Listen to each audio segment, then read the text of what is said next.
Hello friends, स्वागत है आप सभी का home science classes with Mohini ma'am में। आप सभी लोगों की बहुत ज़्यादा रिक्वायरमेंट थी कि मैम बेस्ट स्ट्रेटजी जो है हमें बताइए एग्ज़ाम को लेकर।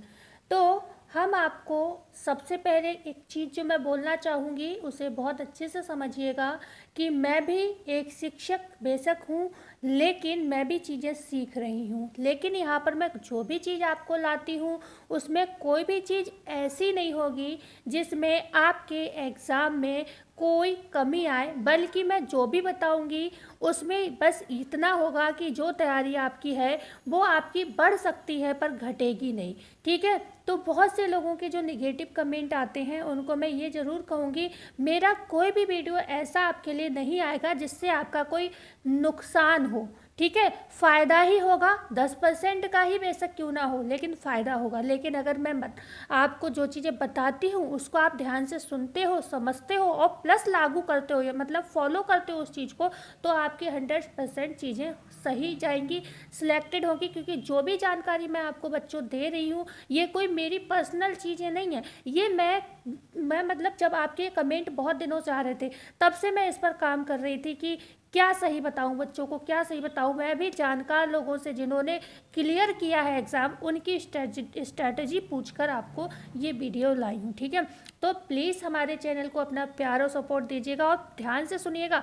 मात्र मैं कम से कम 5 या 6 ज़्यादा से ज़्यादा ऐसे टिप्स बताऊंगी, लेकिन जो फॉलो भी करते हैं लोग, ऐसा नहीं फॉलो नहीं करते, पर मैं ये कहूँगी आप कर रहे हो उस पर और अच्छे से काम करिए। जैसे अगर आपको एग्ज़ाम क्लियर करना है किसका, टीजीटी पीजीटी, और इनफैक्ट आप किसी भी चीज़ का एग्ज़ाम क्लियर करना चाहते हो, अपने सब्जेक्ट को यहाँ पर रख लो। ठीक है, मैंने जैसे यहाँ पर टीजीटी पीजीटी रखा है, तो आप यहाँ पर कोई भी सब्जेक्ट हो आपका उसको रख सकते हो, और उस तरीके से जो जो चीज़ें मैं बताती जा रही हूँ आप अपने सब्जेक्ट में वो चीज़ लागू करिएगा। ठीक है, क्या स्ट्रैटेजी रहेगी, राइट। सबसे पहले आपके पास सिलेबस होना चाहिए। किस चीज़ का, आपके अपने सब्जेक्ट का, जो भी आपका सब्जेक्ट हो उसका आपके पास सिलेबस होना चाहिए। सिलेबस को बस ये, क्योंकि सिलेबस आपको टीजीटी पीजीटी एग्ज़ाम का बहुत छोटा सा लगता है, ठीक है, लेकिन इतना छोटा नहीं होता है। तो इसके लिए आपको एक बार यूट्यूब पर कोई भी आपके सब्जेक्ट रिलेटेड जो भी आपका सब्जेक्ट हो उससे संबंधित आप सिलेबस एक बार यूट्यूब पर चेक कर लीजिएगा, वो लोग विस्तार से बता देंगे। और अगर आप थोड़े से भी अनुभवी होंगे तो आपको अब तक आइडिया लग गया होगा आपके सिलेबस में दिखता छोटा है लेकिन कहाँ कहाँ से प्रश्न आते हैं। ठीक है, तो अगर आप नए न्यू कॉम्पिटिटर हो तो एक बार सिलेबस को डिटेल में पढ़ लीजिएगा। जो आपके पास सिलेबस है, जो आपके पास हार्ड कॉपी है या जो पीडीएफ आपने निकाली है सिलेबस की, उसके अलावा भी एक बार यूट्यूब पर अपने सब्जेक्ट की वीडियो जरूर देख लीजिएगा। ठीक है, वहाँ आपको पूरा सिलेबस पता चल जाएगा। अब सिलेबस आपको मिल गया, आपको स्ट्रैटेजी एक बनानी है। स्ट्रैटेजी में करना क्या है, स्ट्रैटेजी कोई एक छोटा सा कोई ऐसे ही शब्द नहीं है।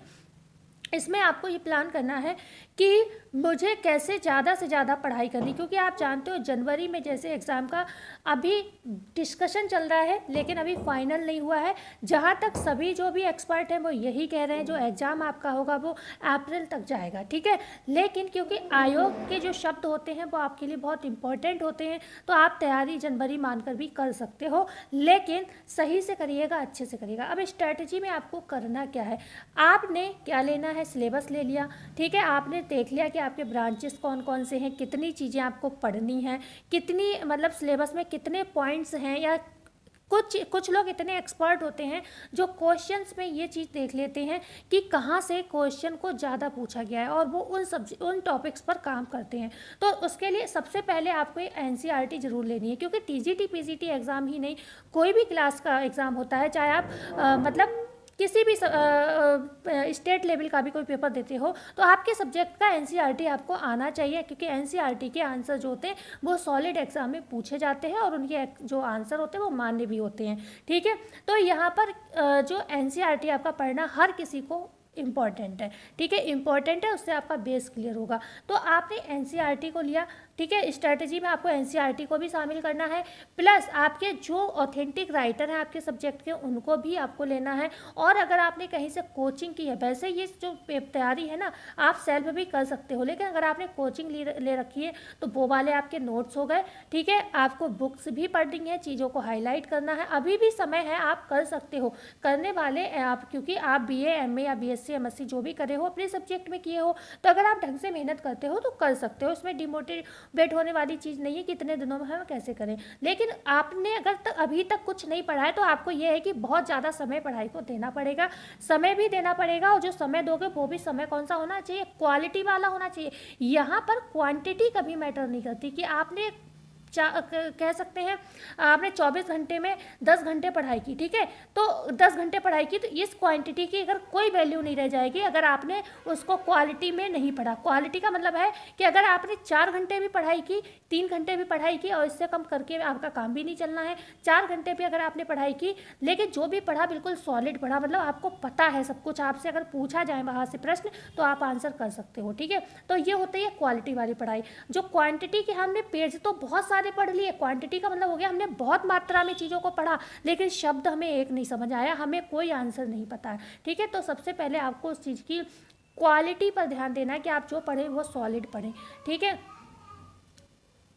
जो भी आप पढ़ रहे हो उसको समराइज कर लो, समराइज एक शॉर्ट नोट तैयार करो, या आप समराइज़ करने के लिए ऐसा भी कर सकते हो, जो भी पेज पढ़ रहे हो या फिर एक सब्जेक्ट की, आप हर सब्जेक्ट की अपनी जो नोटबुक बना रखी है उसमें पीछे, क्योंकि अब तक आपने 2022 का फॉर्म पढ़ा हुआ है तो आपने ज़रूर अपने थोड़े बहुत नोट्स बनाए होंगे। हर सब्जेक्ट की कॉपी आपके पास होगी आपके सब्जेक्ट की, क्योंकि सब्जेक्ट्स में भी कई सब्जेक्ट होते हैं, मतलब ब्रांचेस अलग अलग होते हैं। तो आप उनमें पीछे क्या करो, छोटे छोटे शॉर्ट नोट अभी भी बना सकते हो। जैसे अगर आपने थ्योरी बहुत लंबी लिख रखी है तो आप ऐसा कर सकते हो, उनमें जो इंपॉर्टेंट प्रश्न लगता है कि ये बनेगा तो उसको शॉर्ट नोट मतलब समराइज़ कर लो उस चीज़ को, ठीक है। ये नहीं है कि आप लास्ट में भी आपको पूरी ही बुक पढ़नी पड़े, ओके, मतलब शॉर्ट जो बहुत इंपॉर्टेंट है उस चीज़ को शॉर्ट में कर लो, ठीक है। और सबसे बड़ी चीज़ है कि आप उसको बार बार पढ़ो। कुछ लोग कह रहे हैं मैम याद नहीं हो रहा, अब ये चीज़ तो मतलब पूछने वाली है ही नहीं। अब बताइए याद नहीं हो रहा है तो ये तो आपको करना पड़ेगा, उसका एक ही मतलब सॉल्यूशन है, आप उस चीज़ को बार बार पढ़ो, ठीक है। तो उसको आप रिवीजन करो, ज़्यादा से ज़्यादा रिवीजन करो। लास्ट में एक काम बिल्कुल मत भूलिएगा जो मैंने आपको यहाँ पर बताया है, ये वाला काम, ठीक है, OMR, ठीक है। OMR जो होती है ये सीट, मैंने ये चीज़ मतलब अब की बहुत लोगों से सुनी है, बहुत लोगों ने ये चीज़ हमें सजेस्ट भी की है, और प्लस कह सकती है ऑनलाइन पे भी मैंने देखा तो वो लोग भी कि OMR आप लोग घर पर भी लगाओ। जैसे कि आप प्रैक्टिस करते हो ना, जैसे एग्ज़ाम देते हो उस समय बैठे हो तो बिल्कुल वही टाइम आपका, घड़ी आपको सामने रखनी है अपने, ठीक है। OMR सीट रखनी है, आपको प्रश्न देखना है, ओके। और कभी भी एक चीज़ बताएं, दो तरीके मतलब एक तरीका अपनाया करो जब भी आप OMR को फिल करो। या तो ये काम कभी मत क्या करो कि आपने क्या किया, सारे गोले पहले सारे आपने टिक कर लिए, फिर आप सारे एक साथ गोले कलर करने को बैठे हो, ठीक है। ऐसे क्या करो, और ना ही ये काम क्या करो कि एक प्रश्न आपने सॉल्व कर लिया तुरंत अब उसको काला करने लगे, फिर दूसरा सॉल्व कर लिया फिर उसको काला कर लिया। कम से कम 10 या 15 प्रश्न आपने पहले सॉल्व कर लिए, ठीक है, और फिर आपने क्या किया, उनको 10-15 को काला कर लिया गोले को, फिर आपने 10-15 सॉल्व किया फिर काला कर लिया। इससे ये भी बना रहेगा कि आपका ये नहीं है कि कोई गड़बड़, मतलब टाइप, जैसे आप एक एक करते हो, मान लो एक प्रश्न आपने पढ़ा फिर आपने उसका आंसर काला किया, फिर आपने एक प्रश्न पढ़ा फिर काला किया, तो इसमें समय बहुत जाता है, बार बार आप क्वेश्चन पेपर उठाओगे, बार बार आप OMR सीट, इसमें टाइम बहुत बर्बाद होता है। लेकिन आप क्या करते हो, जब एक साथ करने बैठते हो वो भी थोड़ा बोरिंग वाला काम होता है, और लास्ट में ऐसा भी हो सकता है कि समय इतना खिंच जाए पेपर सॉल्व करने में, क्योंकि सरकारी स्कूल के सेंटर होते हैं, कई बार घड़ी भी नसीब नहीं होती है और आपको पता ही ना चले टाइम इतना हो चुका है और लास्ट में आपका गोला ही कोई काला ना हो पाए। तो कम से कम जितना हो गया उतना तो काला हो जाएगा ना, हो जाएगा। तो इस वजह से हमेशा कुछ प्रश्नों को सॉल्व करो फिर उसको काले कर दो गोले, फिर क्वेश्चन को सॉल्व करो फिर काला कर दो, और देखो आपने अपने जो भी टाइम आपको मिला है उससे 15-20 मिनट पहले ही आपका पेपर हो जाना चाहिए। 15 मिनट पहले आपका पेपर आपके हिसाब से पहले ही करने की कोशिश करो घर में, ठीक है। वहाँ पर तो क्या करोगे आप, जब एग्ज़ाम हॉल में बैठे होगे तो वहाँ तो बहुत सारा प्रेशर होगा, तो आपका टाइम जाएगा ही जाएगा। तो इससे बेहतर है आप घर में अपना टाइम बचाओगे जब इसको सॉल्व करने में, तो आपको आदत हो जाएगी उसी टाइम में क्वेश्चन कवर करने की। और ये काम जहाँ तक हो सके जब आपका पेपर पास में हो तो 15 दिन पहले या फिर आप 20 दिन पहले या 1 महीने पहले ये काम OMR वाला कर सकते हो। बहुत तेरे आजकल ऑनलाइन चीज़ें मिल जाती हैं, आप कॉम्पिटिशन हाउस जाओगे वहाँ पर भी आपको OMR सीट मिल जाएगी। तो ये 5-6 बेसिक टिप्स थे आपके लिए, और लास्ट में आप हमारे चैनल को जरूर सब्सक्राइब करिएगा। जो भी हमें चीज़ें लोगों से जानकारी मिलेगी कि किस तरीके से उन्होंने पेपर क्लियर किया, क्या क्या उनकी स्ट्रैटेजी रही, आगे भी हमें कुछ नया अच्छा पता चलता है तो हम आपको ज़रूर बताएंगे, ठीक है। ये बहुत डिमांडिंग वीडियो थी, आप ही लोगों की थी, तो कई बार मैं इग्नोर भी कर रही थी, लेकिन बात यह है कि बच्चों के रोज़ कमेंट आते हैं कि मैम कुछ बताइए कैसे तैयारी करें। तो देखो, सब करना आप ही को है, ठीक है। मन के हारे हार है, मन के जीते जीत। आप लोगों को मोटिवेट करती हूँ तो ये लगता है मोटिवेट मैं हो रही हूँ। कई बार मेरा भी बहुत सी चीज़ें करने का मन नहीं करता है, लेकिन जब आपको बोलती हूँ तो ऐसा लगता है मैं दूसरों को बोलती हूँ, खुद क्यों नहीं करती हूँ वो काम। तो इसलिए हम लोग सब लोग मिलकर अगर कुछ अच्छा सोचेंगे, अच्छा प्लान करेंगे, तभी आगे ज़िंदगी में बढ़ पाएंगे, ठीक है। इसमें ये चीज़ें नहीं होनी चाहिए कि आप क्या करते हो, आप क्या नहीं करते हो। मैं आपको बेस्ट बता रही हूँ, अच्छा बता रही हूँ, बस ये काफ़ी होना चाहिए, ठीक है।